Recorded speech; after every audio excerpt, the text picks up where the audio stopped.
Prologue 1. Maria, my childhood sweetheart who had always treated me with cold indifference, suddenly showed up at the door of my classroom. She was wearing a preppy-style dress, her gaze occasionally drifting in this direction, as if she were waiting for someone. When her eyes glanced over here, my heart leapt with excitement. It was obvious. She was here for me. However, just as I was about to go over and talk to her, a figure moved faster than me. Makoto, with a calm face, walked straight past. With just one look, Maria's face lit up with joy, and she eagerly trotted after him. My footsteps froze in place. At that moment, bullet comments popped up out of thin air, mocking me. What's this male supporting role even thinking? How could you possibly compare to the protagonist Makoto? An ordinary, overconfident man like you. Better not embarrass yourself. The next bullet comment followed. This male supporting role is a complete clown. Later he'll confess to the second female lead, Maria, only to be instantly rejected and slapped in the face on the spot. I was speechless. I fucking know already. How the hell could I still give her the chance to confess? I'm not stupid. Prologue 2. When people saw the fragile female supporting role setting up a stall on the street, everyone thought I would surely swoop in to redeem her broken self. Instead, drooling, I walked straight up and said, 1 order of grilled noodles, no chili. Grilled noodles refers to a type of snack where cold noodles are placed on an iron plate or charcoal fire to be grilled, and then eaten with added seasonings. She replied, all right. For the next 3 months, I said, 1 order of grilled noodles, no chili. She replied, all right. We repeated this conversation like machines. The bullet comments went wild with laughter. In this male supporting role's eyes, there isn't the slightest desire for beauty, only an obsession with grilled noodles. Who says sticking firmly to your choice isn't a kind of salvation for a street vendor? Ha ha ha. Main text. When I saw Willow at the snack street, she was standing behind a grilled noodles stall, wearing a simple white camisole. Her face calm as she watched the hurried passers-by. The stall in front of her was completely empty, which made her look rather pitiful. I saw her, but my attention wasn't on her. It was on the fragrant grilled noodles. Saliva filled my mouth as I hurried forward and said, 1 order of grilled noodles, no chili. Hearing that, Willow lifted her head to glance at me and replied, all right. Her movements were skillful as she spread the batter and cracked an egg. With a crisp crack, golden egg liquid fell onto the flatbread. My eyes lit up immediately, and I praised, wow, your skills are pretty good. The girl's expression didn't change, but her hand trembled. Flipping the noodles too early, the wrapper tore slightly, but she reacted quickly, flipping it back within a second, and lightly hummed, no big problem, I replied. All right. The rest of the cooking went smoothly. After she packed it up, I paid and impatiently took a bite. The wrapper was chewy, the egg fragrant, with chopped scallions on top. Who could understand this? It was absolutely delicious. Originally, I thought that was it. But the next night, I found myself craving that flavor again. I frowned, hesitated for a second, and began to doubt the world itself. This is the drawback of being a supporting character. After one night, everything automatically resets. It's not that I had to eat it.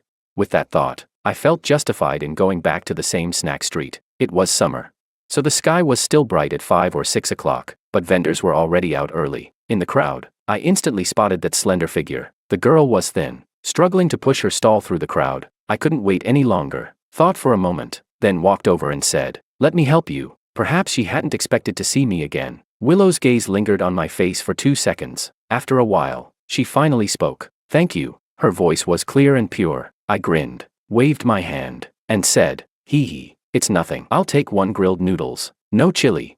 She replied, all right. After the stall was pushed back to its original spot, she began making noodles again, spreading the batter and cracking an egg, learning from yesterday's mistake. She didn't flip the wrapper too early this time. I eagerly watched her finish, scanned to pay, and once I got the noodles, I left without another word. Willow was speechless.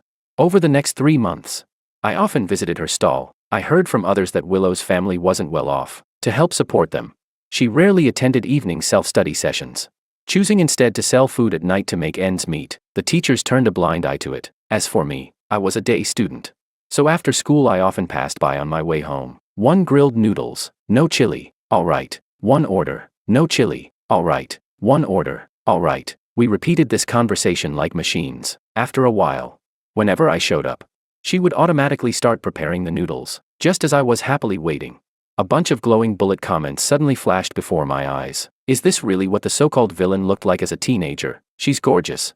I'm dying of laughter. I thought this male supporting role would try to redeem her. In his eyes, there's no desire for beauty at all. Only a passion for grilled noodles. Who says unwavering choice isn't a form of salvation for a street vendor? Ha ha ha. I blinked, making sure I wasn't hallucinating from hunger. Villain. I looked at Willow again. The girl lowered her head, seriously checking the state of the noodles. Her brows and eyes were cool and distant, partly hidden under her air bangs, adding a faint sense of aloofness. Sensing my gaze, her hand paused. She looked up, her clear eyes shining brightly. I was speechless. Chapter 3. It was only then that I realized, for a girl selling grilled noodles, Willow was far too beautiful. Her eyes were long and narrow, with a small red mole beneath them, adding a touch of seductive charm to her otherwise cool demeanor. She did look a bit like a female villain, but the grilled noodles she made were ridiculously delicious. Smelling the fragrance wafting through the air, I swallowed my saliva and eagerly asked while staring at the noodles, "When will they be ready?" The bullet comments burst into chatter. Ha ha ha. The villain's flirtatious glance wasted on a blind man. That's how our foodie is. He loves beauties, but food always wins. Another comment popped up. This male supporting role is unbelievable. Who eats grilled noodles for 3 months straight? I skimmed over the comments, pursed my lips. No kidding. Seriously, no kidding. These grilled noodles made by the future female villain were truly amazing. Could it be that she became a villain in the future by smuggling grilled noodles?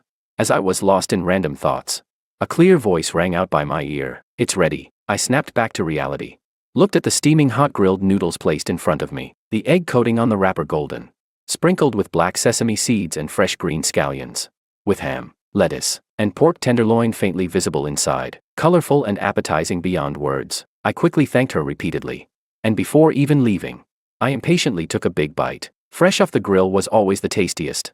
Suddenly, I heard a soft laugh. Instinctively, I looked up, just in time to catch a fleeting smile on the girl's face. Seeing me notice, Willow didn't avoid my gaze. For once, she took the initiative to say something other than "all right." She asked, "Is it really that delicious?" I replied, "Yours is really delicious."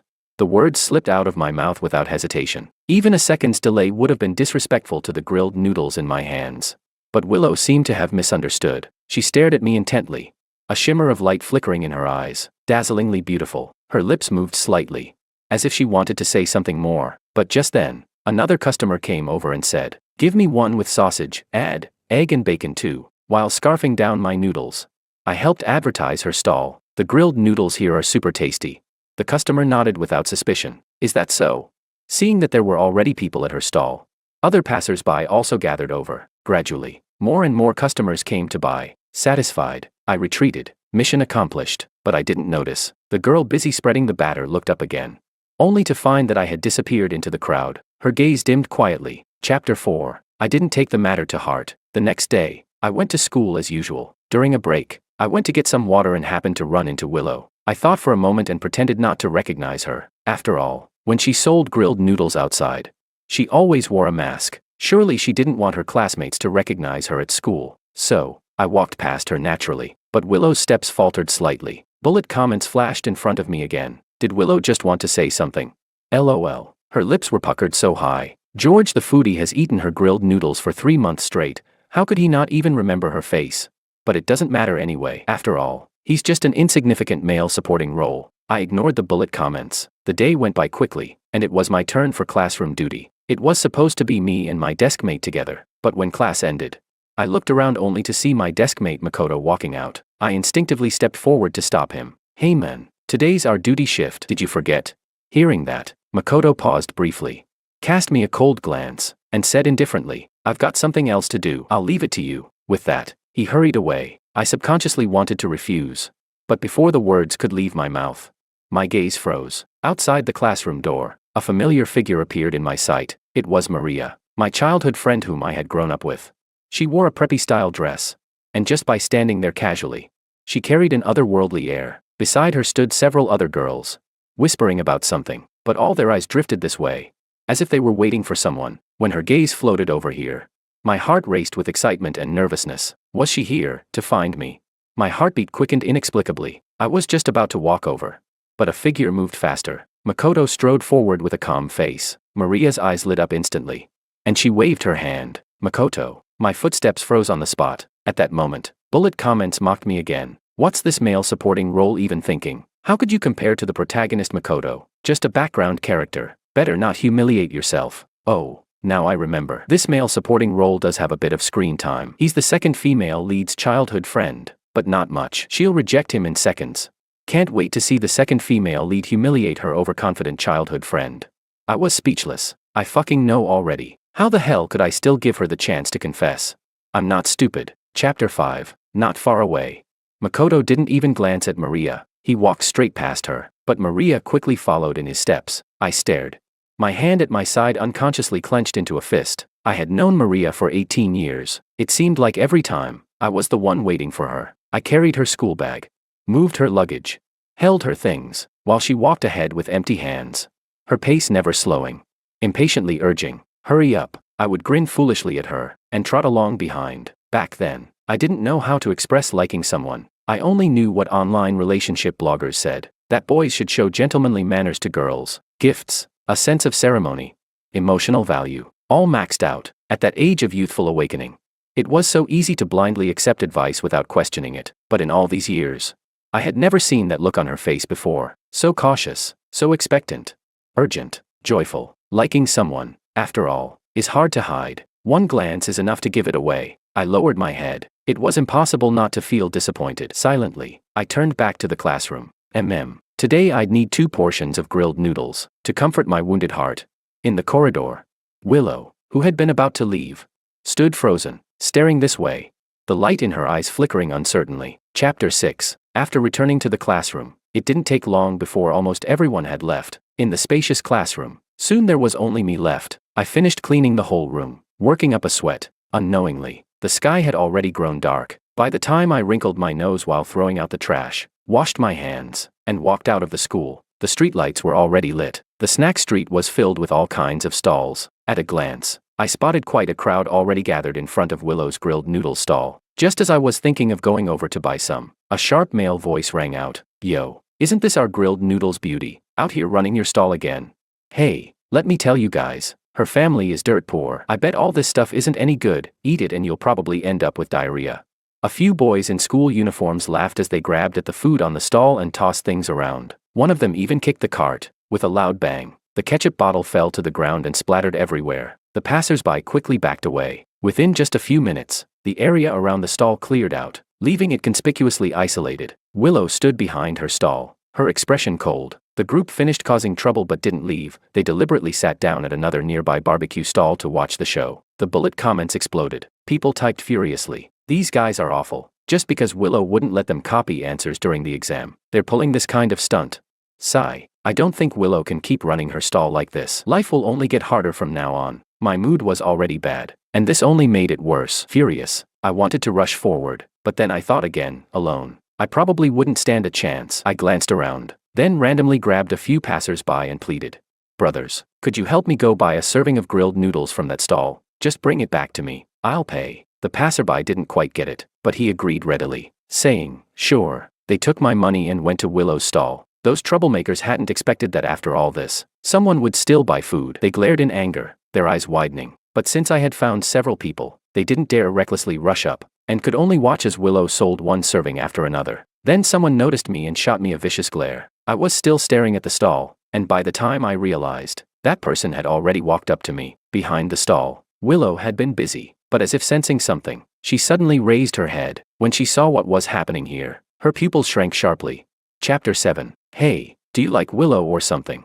A mocking, sarcastic voice suddenly drilled into my ear. I froze for a moment, then as soon as I turned my head, a fist landed squarely on my face. My jaw nearly dislocated from the blow. The pain made my eyes narrow, and I instinctively staggered back several steps. "Damn idiot, minding other people's business. Are you looking to die?" The man's voice instantly turned vicious and cruel. Rage surged up inside me, and I lunged at him, smashing an elbow hard into the back of his neck. He grunted in pain, but clung tightly to me, refusing to let go, and we wrestled into a tangled mess. The few others who had been sitting at the barbecue stall quickly rushed over to pin me down. The man wiped his bloody nose, then raised his fist to smash it into my face again. I couldn't break free, and instinctively turned my head away, yet the expected pain never came. The next moment, with a heavy thud, I opened my eyes to see the men who had been in front of me now sprawled on the ground. Willow stood there, her gaze shadowed and cold, clutching a rolling pin in her hand. With ruthless force, she brought it down on his head again. The whole scene froze. Everyone was stunned. Passers-by stopped to watch, Some even pulled out their phones to record. The gang finally reacted. One thug rushed forward and yanked Willow's ponytail, while another raised his hand to slap her. Just as I struggled with all my strength, someone shouted from a distance, "Already called the police." At those words, the group instantly panicked. They spat out a vicious threat, "Just you wait."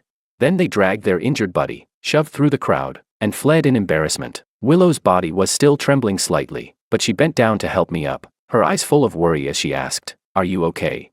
I quickly scanned her from head to toe to confirm she wasn't hurt, then gave a low grunt. "I'm fine. How about you?"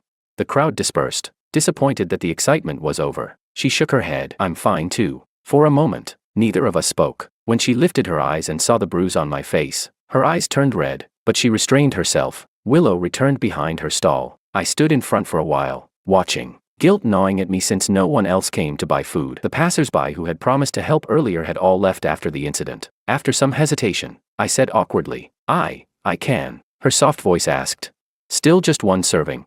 I blinked. Then, remembering everything that had happened today, shook my head. "Today I'll take 2.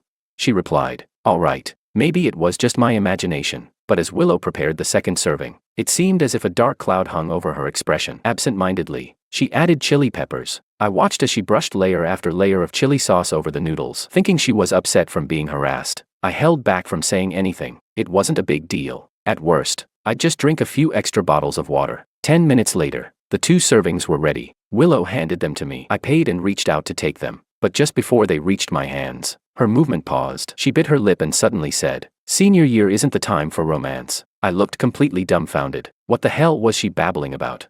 All I could think about were the noodles drenched in chili sauce, and how I needed to buy some water first. Distractedly, I mumbled, "I'll be going then." Willow was speechless. Chapter 8. The bullet comments were filled with discussion. Wait a second, what did she mean by that?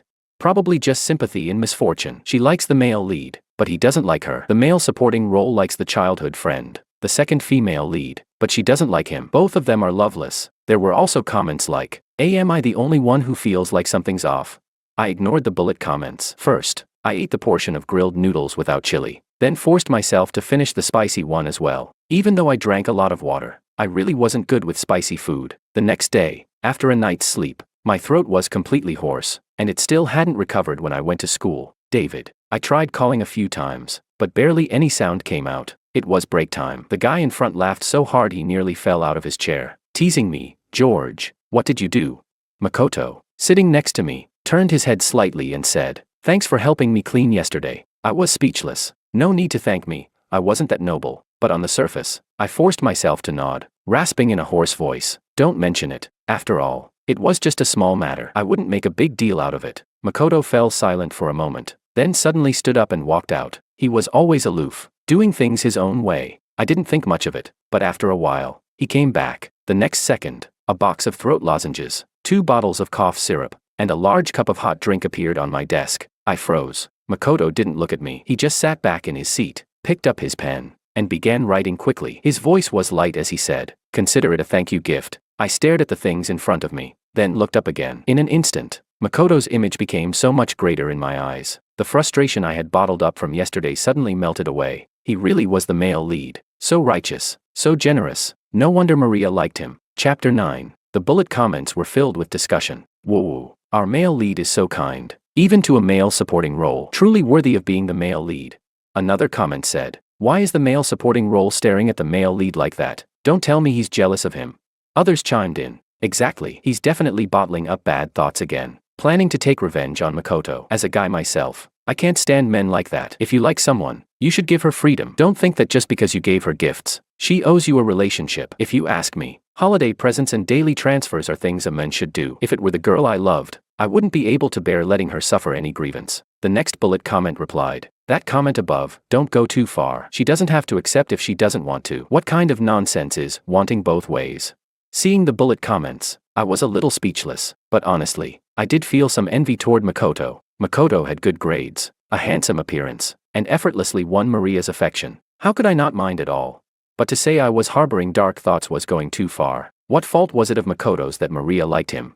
Why would I ever take revenge on him for that? Besides, Maria wasn't the only girl in the world. Couldn't I just like someone else?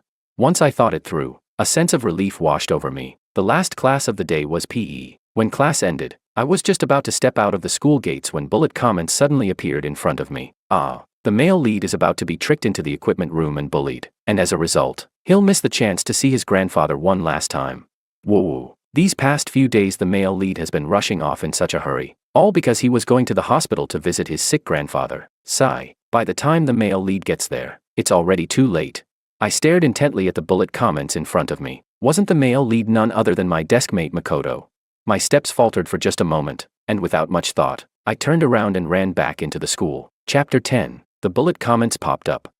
Why did the male supporting role suddenly turn back? Wasn't he supposed to go eat grilled noodles at this time?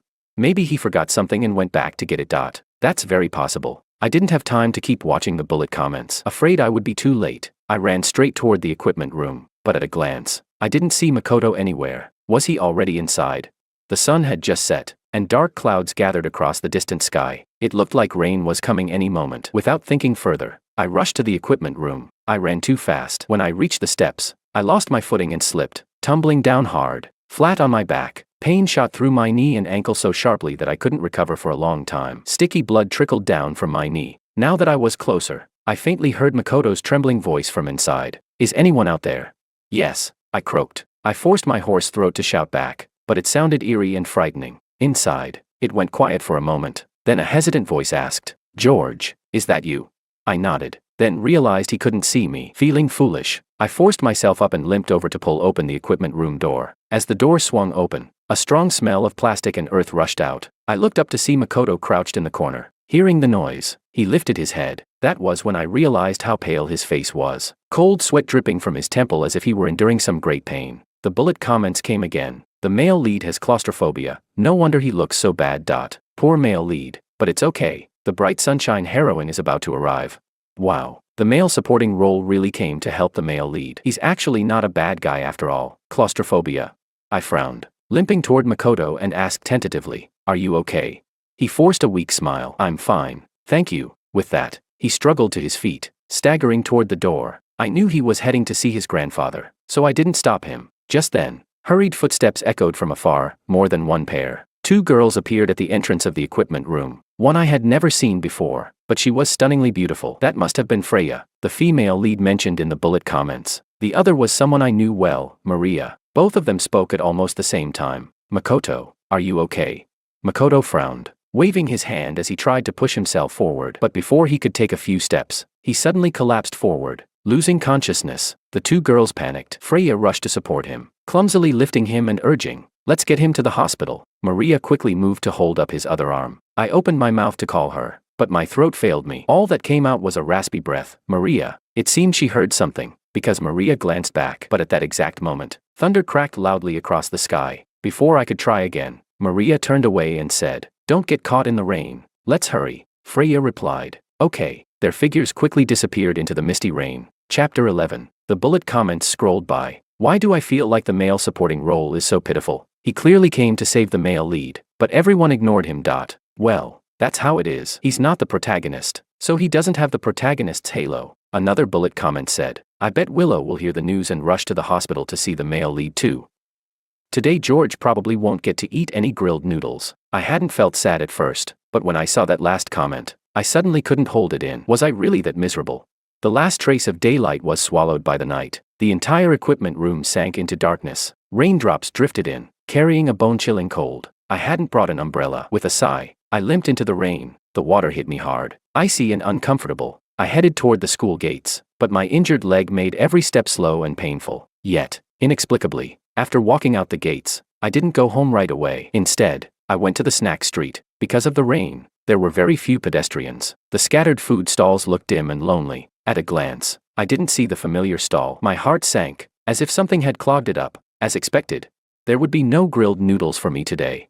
Lowering my head in disappointment, I was about to turn and leave when suddenly I heard the sound of urgent footsteps, not from ahead, but from behind. I turned back cautiously, but when I saw who it was, I froze. Chapter 12. Within just a few minutes, the anxious face of a girl appeared before my eyes. Caught off guard, our gazes collided. In confusion, I said, Willow. I opened my mouth slightly, looking at the girl in front of me with some surprise. Shouldn't she be at the hospital at this time?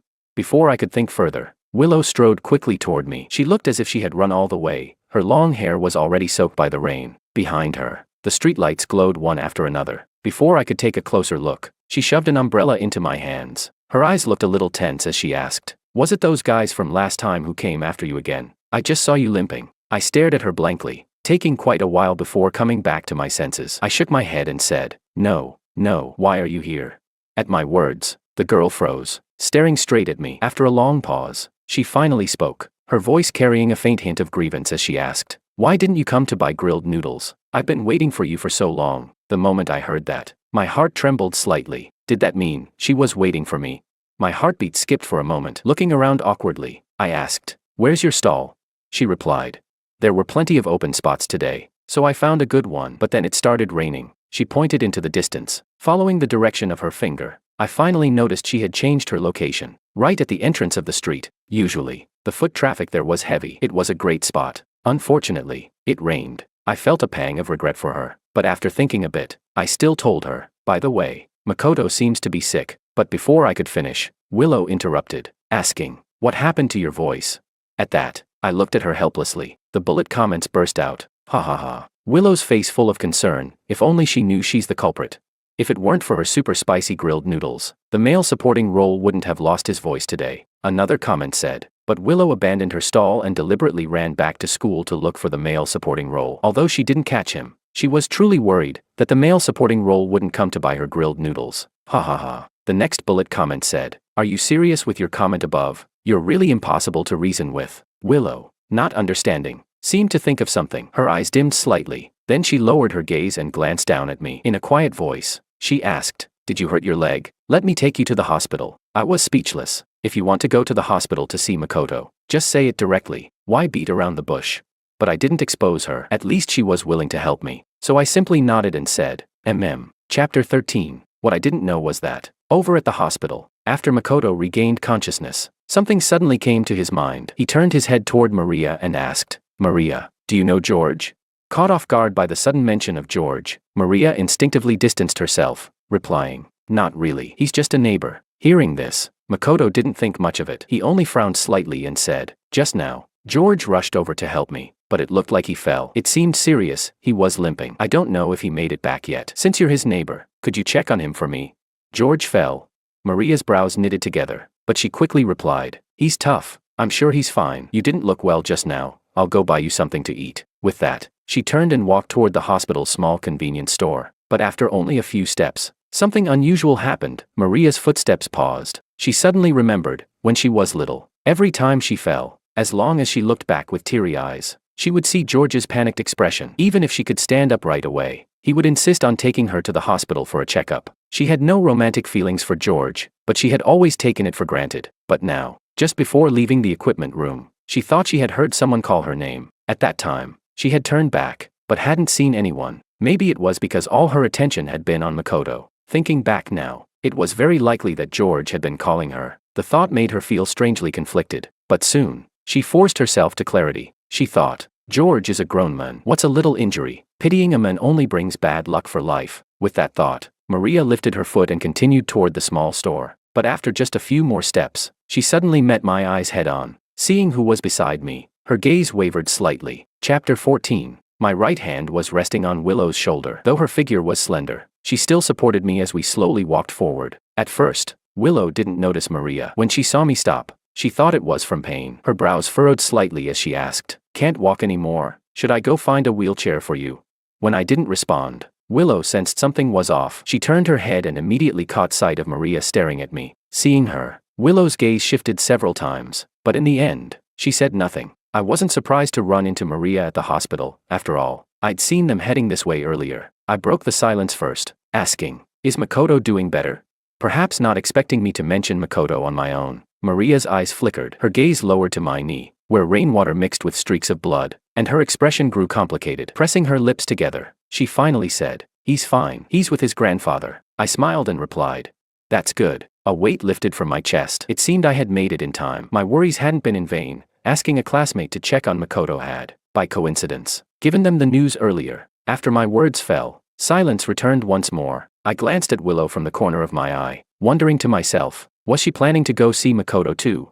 Before the thought even settled, Willow said, "Done asking, then let's go." Her clear voice rang in my ears. Puzzled, I turned my head, only to meet a pair of dark eyes. Before I could say anything, she slipped her arm through mine and said in an affectionate tone, "Let's go." The girl pressed close to me, carrying with her the savory scent of grilled noodles. I couldn't help swallowing, then immediately felt embarrassed, quickly pretending to be busy looking at the hospital scenery. Because of that, I missed the faint blush on her ears, and the slightly provocative look she cast at Maria as we passed. Maria was speechless. The bullet comments flashed wildly across the screen. Did I imagine it? Or was there something unusual in Willow's look just now?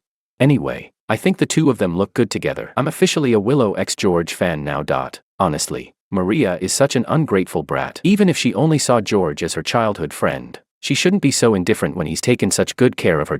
But since her eyes are only for the male lead, it's her loss if she misses out on the childhood friend's love. Seeing the bullet comments, my heart stirred. I subconsciously turned my head to look at Willow. Her features were delicate, beautiful, with a pure and refined grace. Her gaze remained fixed forward. What a joke. How could she possibly like me? Chapter 15. By the time the bandaging was done, it was already 7 or 8 o'clock. I sat on a chair in the hospital lobby, watching her run around for me, and felt a bit guilty. I said, your stall is still out on the street. You should go back. Don't worry about me. I'm fine now. I'll head home soon. But she shook her head. Missing one day of work doesn't matter. She sat down next to me, staring at the gauze on my knee. Why don't I just get a wheelchair and push you back?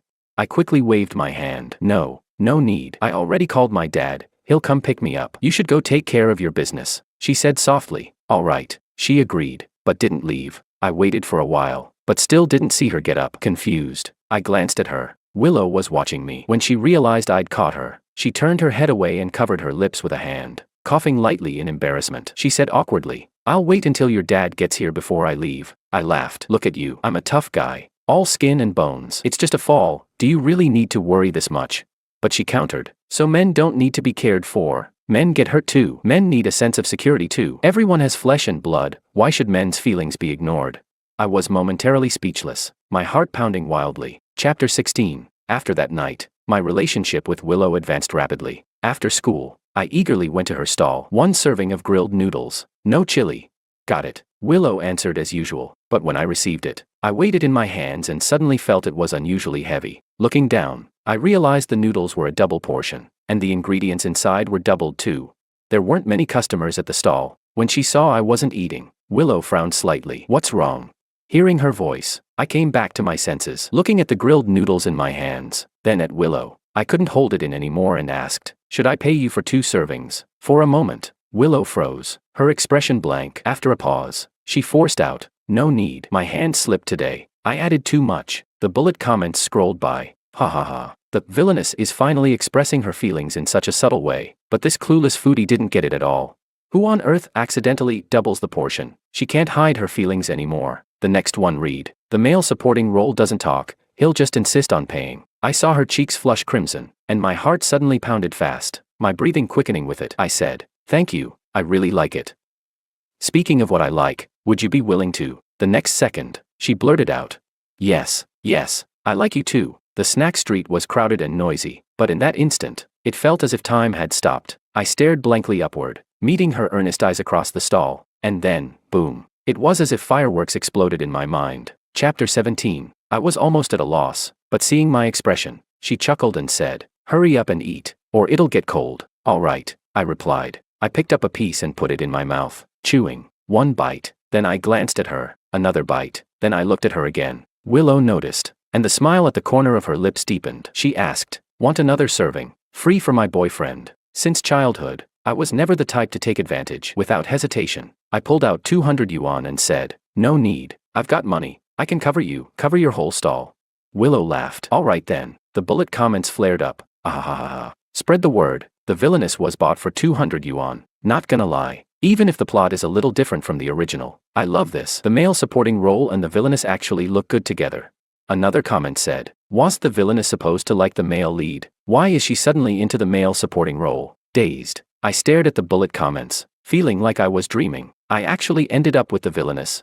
But whether she was a villainess or not didn't matter. In my world, only Willow mattered. Chapter 18. After getting together with Willow, our daily lives didn't change much. With the college entrance exams approaching, she temporarily gave up her stall to focus on studying. I couldn't eat grilled noodles anymore, but I refused to eat from other stalls, so I studied with her instead. Sometimes, When Willow had time, she would cook at home and bring the food to me. What used to be for everyone became something only for me. I happily munched away. Willow rested her chin on one hand, leisurely watching me, her gaze soft as water. Eat slowly. There's still more. Swallowing. I asked. How much more? Her eyes sparkled with amusement as she said, as much as you can eat, there will be that much. Chapter 19. Later, the college entrance exams ended. I was admitted to University A. Although Willow didn't get into University A, she was accepted into a good school in the same city as mine. I made a point to ask around and found out Makoto had gone south, and Maria had also gone to study there. When I mentioned this, I couldn't help but watch Willow's expression, and tentatively asked, Willow, do you know Makoto? I should tell you, he was quite the star at our school, she replied.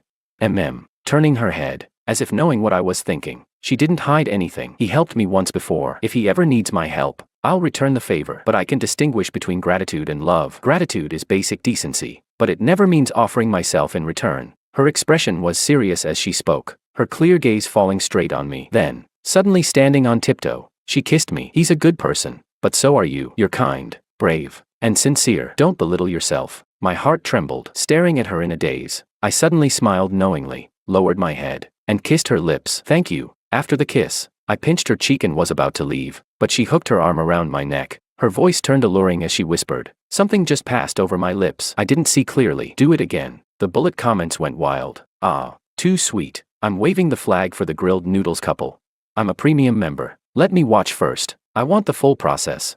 Chapter 20. College life was busy and fulfilling. I heard that Makoto didn't end up with either Freya or Maria. He devoted himself to medical research, determined to develop a special medicine to treat the same illness his grandfather had suffered from. Maria stayed by his side all along, but their relationship never progressed further. But I no longer cared. I was busy building my own business. Of course, not in the grilled noodles trade. I majored in artificial intelligence, and the intelligent program I developed became a nationwide sensation as soon as it launched. Still, when I came home, I could always eat the grilled noodles Willow made just for me. Smelling the aroma as I entered the house, I wrapped her in my arms. Looking at the noodles simmering in the pot, I couldn't stop drooling. I praised. Yours are still the best. Willow's lips curved slightly as she replied, After dinner, her soul-stirring, seductive gaze fell upon me. I immediately sensed trouble and quickly said I needed to work late. But the next second, she straddled my lap, lightly biting her finger. With eyes full of alluring charm, she whispered, You're full. Now it's my turn to eat. Life was simple and ordinary, yet it was the very dream Willow had once longed for endlessly. A life she thought she could never reach.